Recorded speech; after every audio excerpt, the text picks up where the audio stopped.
രാവിലെ തന്നെ ജാൻവി ലിയോനെയും ഡോട്ടോനെയൊക്കെ പേടിച്ചിട്ട് അബ്ബന്റെ മടിയിൽ അങ്ങോട്ട് കയറി ഇരുന്നിട്ടുണ്ട്. താഴെ ഇറങ്ങാൻ ഭയങ്കര ആഗ്രഹം ഉണ്ടെന്നുണ്ടെങ്കിലും ആ പേടി അങ്ങോട്ട് സമ്മതിക്കണില്ല. രാവിലത്തെ ഈ ഒരു ടൈം ഞങ്ങൾ എല്ലാവരും കൂടി ഇങ്ങനെ ഇരിക്കുന്ന ഒരു ക്വാളിറ്റി ടൈമാണ്. ഇത് വെക്കേഷൻ ആയതുകൊണ്ടാണ് കേട്ടോ, അല്ലെങ്കിൽ പിന്നെ മക്കൾ ഉണ്ടാവില്ലല്ലോ, ഞങ്ങൾ ഭയങ്കര ബിസി ആയിരിക്കും. ഇന്ന് ബ്രേക്ക്ഫാസ്റ്റ് ഇഡ്ഡലി ആയിരുന്നു കേട്ടോ. രാവിലെ വെജ് ആയതുകൊണ്ട് ഉച്ചക്ക് കുറച്ച് നോൺ വെജ് ആവാം അല്ലേ. ചിക്കൻ ഫ്രൈ ആക്കാനുള്ള തയ്യാറെടുപ്പാണ് കേട്ടോ. വെള്ളമുള്ള ചട്ടിക്ക് വെളിച്ചെണ്ണ ഒഴിച്ചാൽ ഇത്രയും ദൂരം വന്നിരിക്കണം, അതാണ് നമുക്ക് സേഫ്. പൊട്ടിത്തെറിയോട് പൊട്ടിത്തെറിയായിരുന്നു കേട്ടോ. അങ്ങനെ ആ പൊട്ടിത്തെറിയൊക്കെ കഴിഞ്ഞപ്പോൾ നമുക്ക് ഈ ചിക്കൻ ഇതിലേക്ക് ഇട്ട് കൊടുക്കാം. പിന്നെ കടുവറ. ആ ടൈമിൽ റെയിനും ജാൻവിയും ഭയങ്കര PSY കളിയാണ് കേട്ടോ.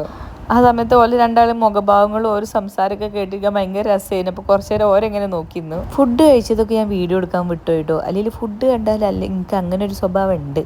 പിന്നെ അതായത് രാത്രി എടുത്ത കുറച്ച് വീഡിയോ ആണ്. നാളെ സുജീൻ്റെ ബർത്ത്ഡേ ആണ്. അതിന് എന്ത് ഗിഫ്റ്റ് വാങ്ങുമെന്ന് ആലോചിച്ചാണ് ഞാൻ ഷൂ ആണ് തിരഞ്ഞെടുത്തത്. ഷൂ സെലക്ട് ചെയ്യാൻ കുറച്ച് ഞാൻ ബാക്കോട്ടേക്കാണ് കേട്ടോ. അതുകൊണ്ട് ഞാൻ ഇയാനും ബാബിനാണ് ഏൽപ്പിച്ചിട്ടുണ്ടായിരുന്നു ഷൂ സെലക്ട് ചെയ്യാൻ. അവർ ബാംഗ്ലൂരിൽ നിന്ന് നല്ല ന്യൂ ബാലൻസിന്റെ ഷൂ ഒക്കെ വാങ്ങിയിട്ട് ഇങ്ങോട്ടേക്ക് കൊറിയർ ചെയ്തു കേട്ടോ. ഇനി എങ്ങാനും സുജിക്ക് ഇഷ്ടപ്പെട്ടില്ലെങ്കിൽ ഓരോ തലേക്ക് ഇടാലോ വെറുതെ പറഞ്ഞാട്ടോ. എന്നോട് കൂടി ചോദിച്ചിട്ടാണ് അതൊക്കെ വാങ്ങിയത്. അനുമോൾ ഒരു ബർത്ത്ഡേ കാർഡൊക്കെ ഉണ്ടാക്കിയിട്ട് അബ്ബക്ക് വേണ്ടിയിട്ട് ഇങ്ങോട്ട് അയച്ചിട്ടുണ്ട് കേട്ടോ. അതിന്റെ കൂടെ രാത്രി കുളിച്ചു മാറ്റി jacket, cooling glass, watch, chain, bracelet ഒക്കെ ഇട്ടുകാണ്ട് ഇതാരാണിത്? പെൺകുട്ടികൾക്ക് ഇങ്ങനെ സിമ്പിൾ ഡ്രസ് ധരിക്കുന്ന പുരുഷന്മാരെ ഇഷ്ടമല്ലേ? Don't like?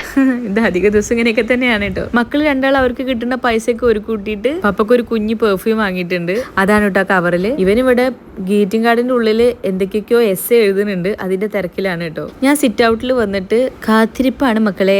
വേറെ ആരെയല്ല, ഡെലിവറി ബോയിനാണ് കേട്ടോ. കേക്ക് ഓർഡർ ചെയ്തിട്ടുണ്ടായിരുന്നു. അയാൾ ആദ്യം വിളിച്ച സമയത്ത് ഞാൻ ഫോൺ എടുത്തില്ല. പിന്നെ ഈ റീൽസിലൊക്കെ കാണുന്ന പോലെ തെറിവിളി കേൾക്കുമെന്ന് പേടിച്ചിട്ട് മുന്നിൽ വന്നിരുന്നേന് കേട്ടോ. ഏതായാലും നല്ല മാന്യനായ ഒരു മനുഷ്യൻ നല്ല സന്തോഷത്തോടെ തന്നെ കേക്കൊക്കെ കൊണ്ടു തന്നു. പിന്നെ രാത്രി ഒരു 11:30 മണിയായപ്പോൾ കറക്റ്റ് ജുബിയും സുജിയൊക്കെ ഏകദേശം ഒരുമിച്ച് തന്നെയാണ് എത്തിയത്. ജുബി കൊച്ചിയിൽ നിന്നുള്ള വരവാണ് കേട്ടോ. പിന്നെ ഞങ്ങൾ എല്ലാവരും കൂടെ കുറച്ചു നേരം അവിടെ സിറ്റ് ഔട്ടിൽ തന്നെ ഇരുന്ന് കുറച്ചു നേരം വർത്താനൊക്കെ പറഞ്ഞു. ഇനിയിപ്പോൾ കേക്കൊക്കെ കട്ട് ചെയ്യണല്ലോ. ഞാൻ സുജിക്ക് സർപ്രൈസ് ഒക്കെ ആക്കാലോ, കേക്ക് വാങ്ങിയതൊന്നും അറിഞ്ഞിട്ടുണ്ടാവില്ല എന്ന് വിചാരിച്ചത്. സുജി ആദ്യം വന്നിട്ട് കേക്കൊക്കെ വാങ്ങിയില്ലേ, ഞാൻ പോയി വാങ്ങണ്ടല്ലോ എന്നാണ് ചോദിച്ചത്. അതിൽ ഞാൻ കുറച്ച് പ്ലിങ് ആയിണ്ട്. ഒക്കെ മനസ്സിലായാലോ, ഒന്നും മനസ്സിലാവാത്ത പോലെ നിന്നൂടല്ലേ. എന്താണ് ഇവരൊക്കെ ഇങ്ങനെ? ഇനി സുജി ഒന്ന് ഫ്രഷ് ആയി വരുമ്പോൾ 12 മണിയാവും. പിന്നെ കേക്കൊക്കെ കട്ട് ചെയ്യണം. അപ്പോൾ അത് അടുത്ത വീഡിയോ ആയിട്ട്